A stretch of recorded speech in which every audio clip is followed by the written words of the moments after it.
Bata pa lang ako, namulat na ako sa kahirapan.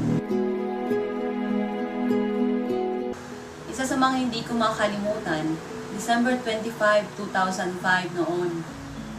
Nasa palengke ako noon, nagbebenta ng mais. Hindi mo iniinda na kahit Pasko, nagbebenta ka ng mais dahil para lang magkaroon ka ng pera. That time, na-realize ko, ang hirap palang maging mahirap. At sa araw din na yon, napaluwa ako at nag-pray kay Lord.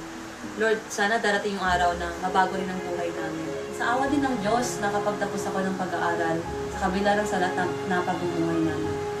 At syempre, sobrang tuwa ko naman dahil sa pag-aakalang pagtapos ka na mag-aral, makakatulong ka na sa pamilya mo. Pero nagkamali pala ako dahil noon, nagtatrabaho na ako sa Manila, pero kahit 500 pesos hindi ko may padala sa pamilya ko dahil nga sa sobrang liit din ang kinikita ko noon. Kaya nag-decide ako na mag-abroad dahil sa paniniwala na pag nag-abroad na ako, makakatulong na ako sa pamilya ko. Nag-apply ako bilang domestic helper sa Hong Kong. Nung nasa Hong Kong na ako, doon ko na-realize, mahirap palang mag-abroad. Lalo na kung milya-milya pa ang layo mo sa pamilya mo.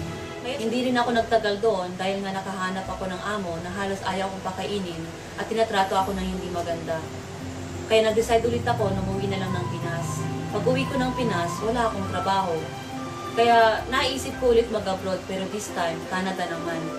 Hanggang isang araw, nang nag-a-apply ako papuntang Canada, inimbita ako ng kuya ko na mag-attend ng seminar ng InGlobal. Pero that time, sobrang negatibo ako. Kaya tumagal ako bago ako nag-join. Pero nung nag-join ako, hindi ko sukat akalain na after 2 years na ginawa kong InGlobal ng seryoso, I earned my first million. And then months later, dati naglalakad lang ako, ngayon nagdadrive na ako ng sarili kong kotse, di ba?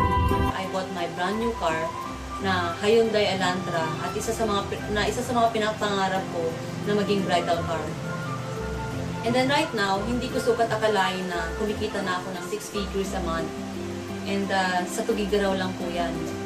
At ang pinakagustong-gusto ko po sa InGlobal ay kasama ko po ang buong pamilya ko na kumikita po. Actually, ngayon po, lima po kayo magkakapatid na ngayon may kanya-kanya na pong sasakyan na dati po pangarap lang po namin. Napatunayan ko na hindi lang pala pag-abroad ang sagot para mabagong buhay natin, kundi meron din palang mga oportunidad kagaya ng InGlobal na pwedeng mabagong buhay at pwedeng makamit ang mga pangarap natin kasama ang pamilya natin.